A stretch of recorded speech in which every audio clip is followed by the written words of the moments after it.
spécial Coupe de France. Je me trouve à l'instant au stade Claude Bocard où joue l'OMS Fourqueux.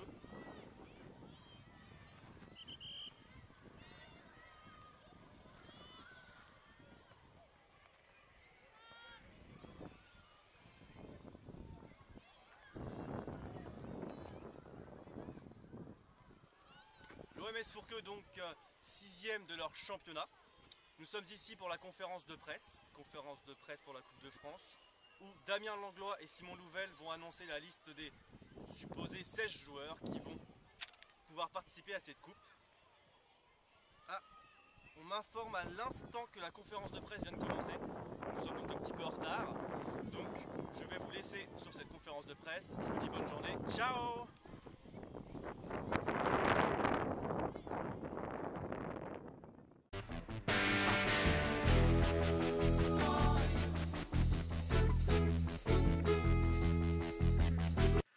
Pas de surprise, au poste de gardien de but, on retrouvera Damien Boucaud, après une année assez exceptionnelle de sa part, présent à peu près à tous les entraînements, toujours à l'heure.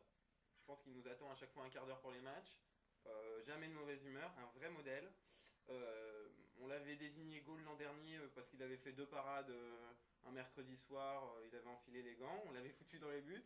Il y est resté, il était bien, bon, début d'année un peu difficile, de jolies boulettes. Mais belle progression et il a gagné la confiance de toute l'équipe. Donc je pense qu'il sera favori en fin d'année pour le titre du joueur ayant le plus progressé. Et voilà.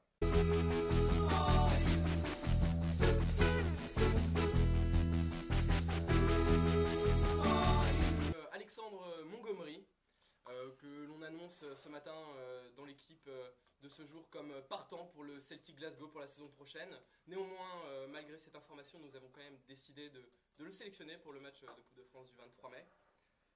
A l'inverse de Monsieur Louvel qui est de plus en plus présent ces derniers temps, Monsieur Montgomery s'est signalé par ses absences répétées. On sait aujourd'hui qu'il est par exemple au Sable d'Olonne en train de se la couler douce. Sérieux?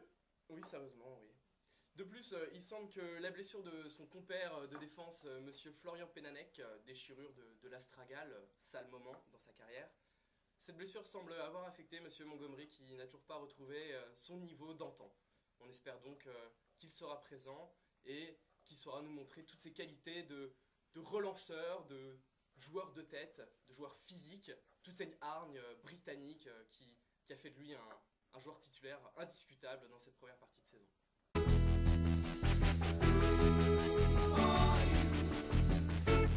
Défenseur gauche, défenseur central, défenseur droit. Simon Louvel, il peut jouer partout. Je pense qu'à partir du moment où il sera titulaire, il sera content. Il est de toute façon plus indispensable en dehors du terrain que sur le terrain. Je pense que c'est un des leaders de l'équipe. Quand il est là, il essaie de faire beaucoup. Il essaie de piquer le brassard, il essaie de faire la compo, il essaie d'insuffler un certain dynamisme à l'équipe. Mais c'est pas ça qui lui garantira un poste d'attaquant comme il en rêve. Mais il est assez lucide sur ses qualités et sur ses capacités pour pas non plus s'enflammer. Il ne faudra pas s'inquiéter. Donc il est revenu au meilleur moment pour postuler à une place en sélection, à défaut d'être revenu au meilleur niveau, clairement. Mais sa polyvalence lui a toujours permis, depuis qu'on a 5 ans, de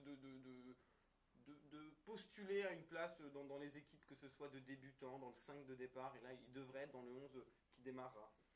Traumatisé par des années passées sur le banc de touche, faisant de lui un remplaçant absolument exceptionnel, j'hésite encore à le titulariser pour dire la vérité, mais c'est en défense qu'il sera aligné, toujours bien placé, tacleur d'exception, je veux dire, nos attaquants envient ces tacles, et ses défauts, des relances plus qu'hasardeuses, notamment des espèces de ciseaux qui me déplaisent fortement, et de toute façon on aura probablement besoin de lui pour les transports si on n'a pas assez de voitures, donc voilà.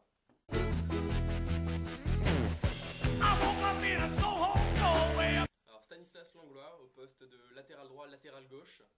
Néanmoins sa participation est encore soumise à certaines conditions. La raison c'est partiel, donc on ne sait pas s'il sera là ou s'il ne sera pas là. Il fait partie de cette liste élargie des 17 joueurs. Donc il a été pistonné au départ pour entrer dans l'équipe, mais son intégration a été immédiate, bien accueillie par les joueurs de l'OMS Fourqueux. Il a su montrer son talent à toute l'équipe et a su se montrer donc indispensable avec entre autres lors du dernier match contre Port-Marly, un centre bécamanien pour la tête de Thibaut du Grand-Rue qui scora ce jour-là. Donc ce qu'on peut en déduire, c'est que sa sélection pour ce match de Coupe de France n'a absolument aucun lien avec son lien de parenté avec le coach, dirigeant, capitaine, numéro 8, monsieur Damien Langlois.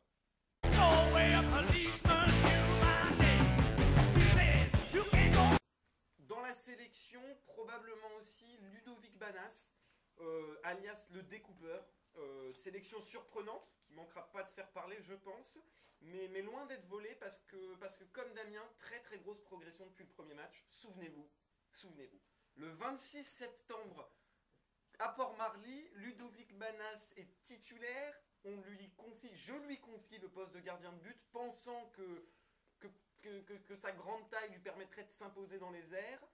Au bout de 2 minutes, corner rentrant, ça commençait mal. Puis plus tard, sur une passe en retrait, il saisit le ballon à la main. Coup franc indirect au 6 mètres. 2 boulettes plus tard et 2 buts gag plus tard. Et 90 minutes plus tard, j'avais réalisé que je venais de faire la plus grosse boulette d'entraîneur qu'on pouvait faire et que c'était un mauvais choix. Mais après quelques matchs d'adaptation en défense, il s'en est plutôt pas mal sorti. Très présent dans les duels, s'imposant dans les airs.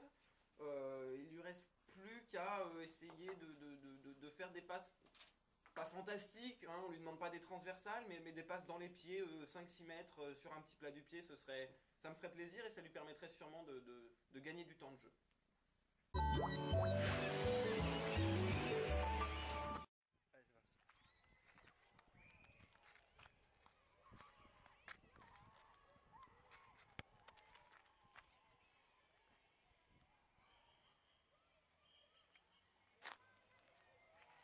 Bébert, le 10, tu peux pas tester.